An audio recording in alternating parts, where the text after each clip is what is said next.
Hello everyone, मेरा नाम है अर्गजीत रॉय। मैं लेके आ गया हूँ कॉमर्स गुरुकुल में एक और नया वीडियो जो कि है क्लास 11th के बिजनेस स्टडीज़ का पहला चैप्टर। ये चैप्टर हम लोग पार्ट्स में कंप्लीट करेंगे। तो पहला पार्ट आज मैं लेके आ गया हूँ, तो चलिए देखते हैं पहले पार्ट में क्या क्या है। पहले चैप्टर का नाम हम लोग देखेंगे क्या है। चैप्टर का नाम क्या है? Business, trade and commerce. तो पहले हम लोग बिजनेस का डेफिनेशन देखते हैं। बिजनेस क्या है? Business is a major economic activity in all modern societies as it is concerned with the production of goods and services and also its sales. Business क्या है? एक मेजर मतलब बड़ा इकोनॉमिक एक्टिविटी है। कहाँ पे? In all modern societies. हर modern society में बिजनेस एक कंसर्न्ड इकोनॉमिक एक्टिविटी है। ये क्या देखता है? किससे रिलेटेड है business? Production of goods and services and also its sales. मतलब बिजनेस क्या देखता है? बिजनेस एक बहुत ही बड़ा इकोनॉमिक एक्टिविटी है मॉडर्न सोसाइटीज में जो कि रिलेटेड है गुड्स और सर्विसेज के प्रोडक्शन और सेल्स में। बिजनेस का पर्पस क्या है? बिजनेस का पर्पस है to earn profit by meeting people's demand for goods and services। हम लोग रोज कोई ना कोई चीज खरीदते हैं जो कि हम लोगों को चाहिए होता है। चावल बोलो, दाल बोलो, या फिर जैसे कि टूथब्रश, टूथपेस्ट, ये सारी चीजें हम लोगों को जरूरत होती है रोजमर्रा की जिंदगी में। तो इन चीजों को जो हमें प्रोवाइड करते हैं वो लोग क्या करते हैं? बिजनेस। टूथपेस्ट कौन बनाता है? कोलगेट एक कंपनी है, ठीक है। तो क्या है, जो ऐसे चीजें बनाते हैं वो क्यों बनाते हैं? प्रॉफिट कमाने के लिए। वो प्रॉफिट कैसे कमाते हैं? People's demand for goods and services. हमारी जो डिमांड होती है गुड्स एंड सर्विसेज की वो ये लोग पूरा करते हैं। पूरा करके ये लोग प्रॉफिट कमाते हैं। तो आ गया समझ। फिर देखते हैं history of trade and commerce in India. ये चैप्टर दो सेक्शंस में डिवाइडेड है। पहला सेक्शन क्या बोलता है? History of trade and commerce in India. Trade and commerce मतलब व्यापार। व्यापार का जो इतिहास है भारत में वो बहुत पुराना है। बीसी से शुरू होता है। हड़प्पा, मोहनजोदड़ो जो सभ्यताएं थी वहां से शुरू होती है हमारे व्यापार के इतिहास। व्यापार में हम लोग सिल्क रूट, आपको पता है, जो चाइना से होता है, चाइना से होकर गुजरता है। वहां से क्या ट्रेड होता था? सिल्क,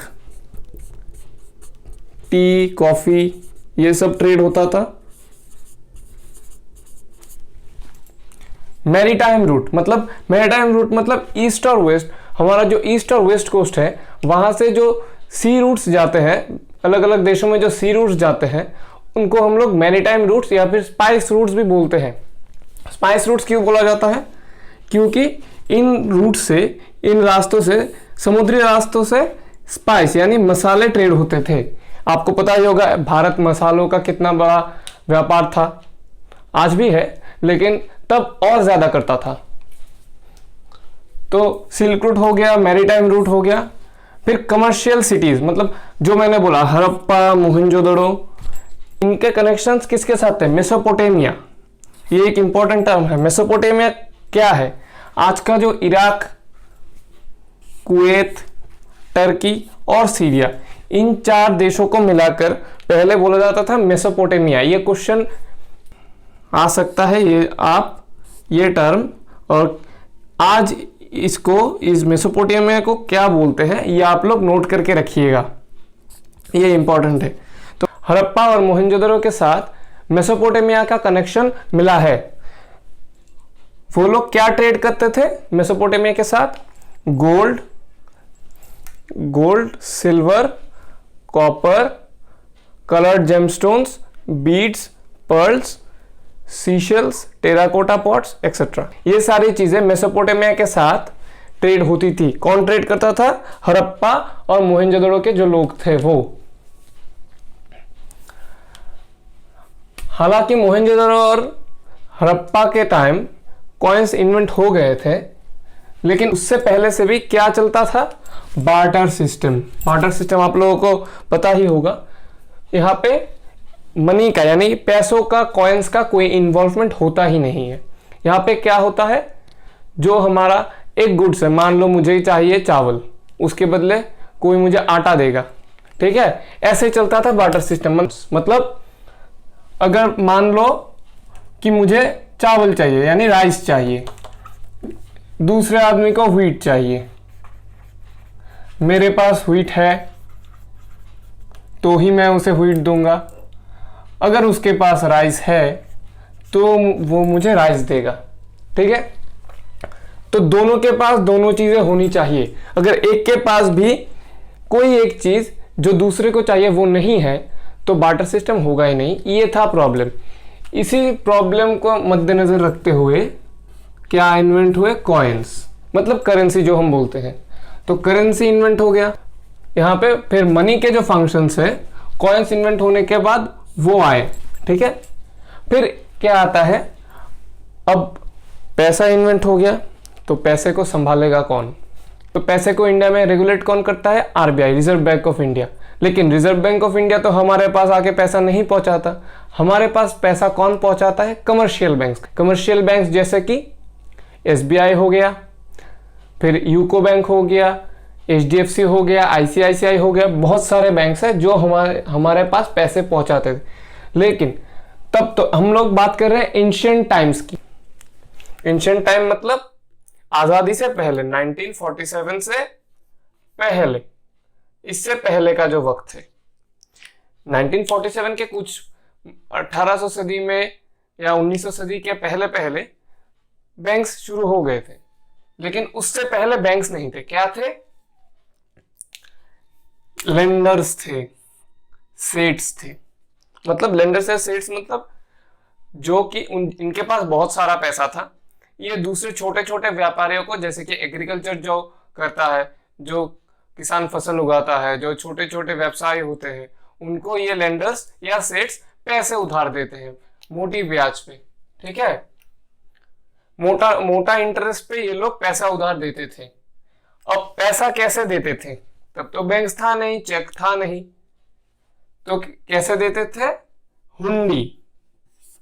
हुंडी क्या है, it is an instrument of exchange. ये एक लेन देन का इंस्ट्रूमेंट था।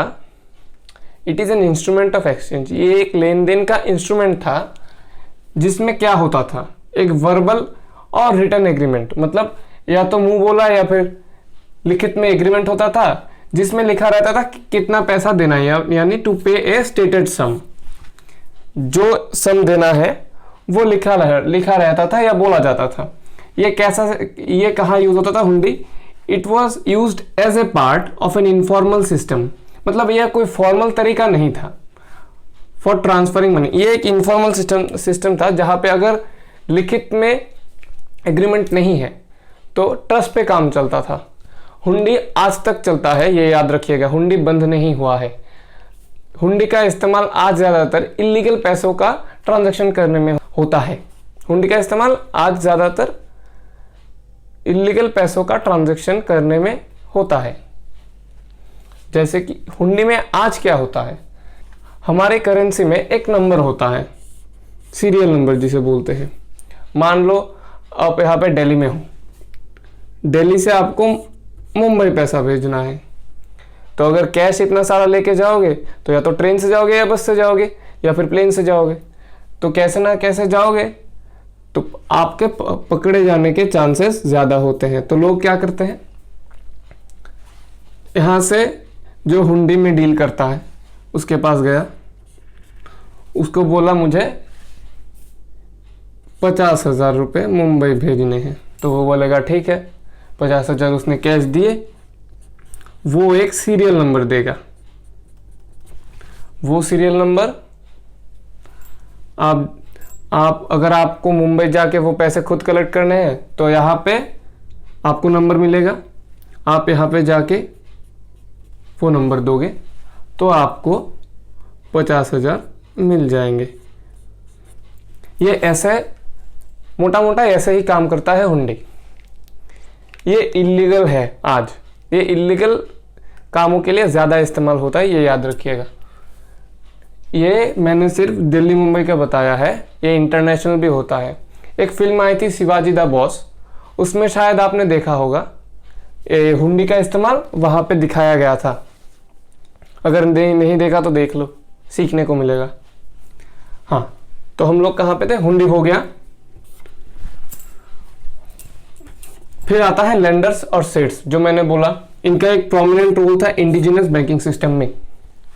फिर क्या था, एंशियंट इकोनॉमिक लाइफ में, मतलब पुराने इकोनॉमिक मतलब अर्थव्यवस्था की जो जीवनी थी, वहाँ पे एग्रीकल्चर और एनिमल हस्बेंड्री जो आप बोलते हैं, डोमेस्टिकेशन ऑफ एनिमल्स मतलब पालतू जानवर और एग्रीकल्चर बहुत ही ज़्यादा होते थे।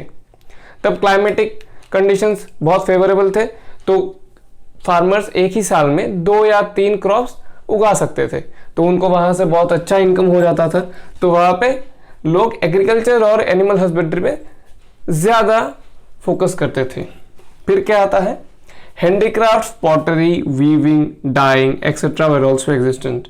एग्रीकल्चर और एनिमल हस्बेंड्री के अलावा हैंडीक्राफ्ट्स, जो हम हस्तशिल्प जो बोलते हैं, बांस का हो गया, फिर ऐसी कैसी चीज़ों का जो हम लोग देखते हैं, अभी एग्जीबिशन भी होता है, उन सारी चीज़ों का। फिर पॉटरी मतलब जो मिट्टी के मटके घरे बनाना, उन सब चीज़ों का। फिर वीविंग मतलब कपड़े बुनना, ये सब चीज़ें, डाइंग कपड़ों को रंगना, ये सब प्रोफेशंस एग्जिस्ट करते थे।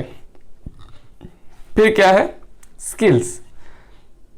पुराने ज़माने में जो मूर्ति बनाने का कला होता था, मूर्ति बनाने का, फिर मिट्टी से चीज़ें बनाने का, ये सारी जो स्किल्स थे, ये एक जनरेशन से दूसरे जनरेशन में ट्रांसफ़र होते थे।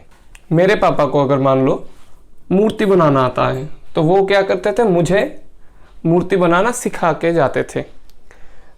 पहले पूजा जो है वो राजघराने के लोग ज़्यादा करते थे, तो उनका क्या होता था, उनका एक मूर्तिकार होता था, एक फैमिली होता था जो उनके लिए मूर्ति बनाते थे। तो वही फैमिली उनके अलग अलग जनरेशन्स, राजा के अलग अलग जनरेशन्स के लिए मूर्ति बनाते थे। ऐसे चलता था पुराने दिनों का जो सिस्टम है।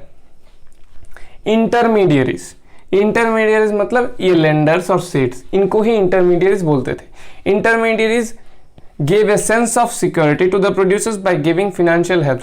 ये जो इंटरमीडियरीज है, ये क्या करते थे, ये जो बिजनेस करते थे उनको एक फिनेंशियल सिक्योरिटी देते थे। कैसे देते थे, मोटा ब्याज पे कुछ पैसे उधार दे दिया, जिसकी वजह से वो व्यवसायी या वो व्यापारी और ज़्यादा प्रोड्यूस कर पाता था या और ज़्यादा माल बेच सकता था। इंस्टीट्यूशंस ऑफ जगत sets emerge during Mughal period, मतलब जगत सेठ एक उपाधि है, ये एक नाम है, मतलब जो कि दिया जाता था उस समय के बैंकर को। बैंकर मतलब जिनके पास बहुत सारा पैसा। ये भी माना जाता है कि जो पुराने वक्त के राजा थे वो भी जगत सेठ से पैसे लेते थे, उधार लेते थे। ऐसा भी माना जाता है कि जगत सेठ के पास जितना पैसा था, ब्रिटिश का पार्लियामेंट उस पैसे से चल सकता था। तो हमारा ये पार्ट ख़त्म हो चुका है। उम्मीद करता हूँ यहाँ पे जो है वो सब आपको समझ में आ चुका होगा। अगर नहीं आया, कोई भी प्रॉब्लम है तो मेल कीजिए, वीडियो के कमेंट सेक्शन में कमेंट कीजिए, इंस्टाग्राम में डीएम कीजिए या फिर फेसबुक पर पूछ सकते हैं। तो ये पार्ट का जो स्क्रीनशॉट है वो आप लोग ले लीजिए या फिर कॉपी में लिख लीजिए। वैसे भी मैं इसका जो फ़ोटो है वो टेलीग्राम के चैनल पर अपलोड करूँगा, तो चैनल को ज्वाइन ज़रूर कीजिएगा। अकाउंटेंसी का जो फर्स्ट पार्ट है, फर्स्ट चैप्टर का, वो अपलोड हो चुका है, वो भी देख लीजिएगा। डिस्क्रिप्शन में उसका लिंक दिया हुआ होगा, एंड स्क्रीन पे भी आपको मिलेगा। नया वीडियो बहुत ही जल्द आएगा, तो चैनल को सब्सक्राइब कीजिए, बेल आइकन भी प्रेस कर दीजिए ताकि आपको नोटिफिकेशन बहुत ही जल्द मिल जाए। ठीक है, तो thank you for watching this video. Me signing off, see you soon.